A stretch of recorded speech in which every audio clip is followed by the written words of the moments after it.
একটা সময় পাহাড়ে যাওয়া মানেই ভ্রমণ পিপাসুরা কেবলই চিনতেন দার্জিলিংকে, কিন্তু উত্তরবঙ্গের কোলে এমন অনেক পাহাড়ি ডেস্টিনেশন আছে যেখানে গেলে প্রকৃতির প্রাণবন্ত রূপ আপনি দেখতে পাবেন। কালিম্পংয়ে রয়েছে ছোট্ট এক পাহাড়ি গ্রাম মুনসং, যেখানে গেলে প্রকৃতির মাঝে সময় কাটাতে কাটাতে কখন দিন থেকে রাত হয়ে যাবে আপনি বুঝতেই পারবেন না। সমুদ্রপৃষ্ঠ থেকে ৫,০০০ ফুট উঁচুতে অবস্থিত এই গ্রামে গিয়ে আপনি পেয়ে যাবেন স্বর্গ সুখ। মুনসুং গেলে দেখতে পাবেন চারিপাশ ঢেকে রয়েছে গাঢ় সবুজ রঙের পাহাড়ে।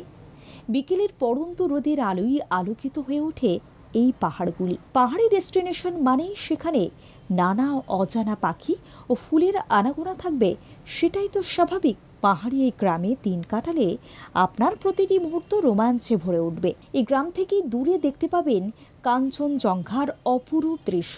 এই দৃশ্য দেখে আপনার যখন বাড়ি ফেরার পালা আসবে, তখন আপনার আর বাড়ি ফিরে আসতে মন চাইবে না। এই গ্রামে বেশি লোক বসবাস করে না, তাই একেবারে নিরিবিলি ও শান্ত পরিবেশ বিরাজ করে এই মুনসং থেকে ঘুরে নিতে পারবেন ইচ্ছেগাঁও, রামথোরা ইত্যাদি।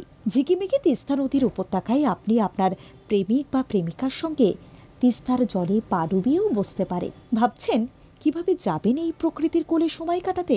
কলকাতা থেকে ট্রেনে করে পৌঁছে যান নিউ জলপাইগুড়ি বা এনজেপি। সেখান থেকে গাড়ি ভাড়া করে পৌঁছে যেতে পারবেন কালিম্পংয়ের এই পাহাড়ি ঘেরা অববিট গ্রামে। থাকার জন্য পেয়ে যাবেন বেশ কিছু সুব্যবস্থা সম্পন্ন হোমস্টে। দেরি না করে দোলের পর কিছুদিনের ছুটি নিয়ে ঘুরে আসতেই পারেন এই পাহাড়ি উপত্যকা থেকে।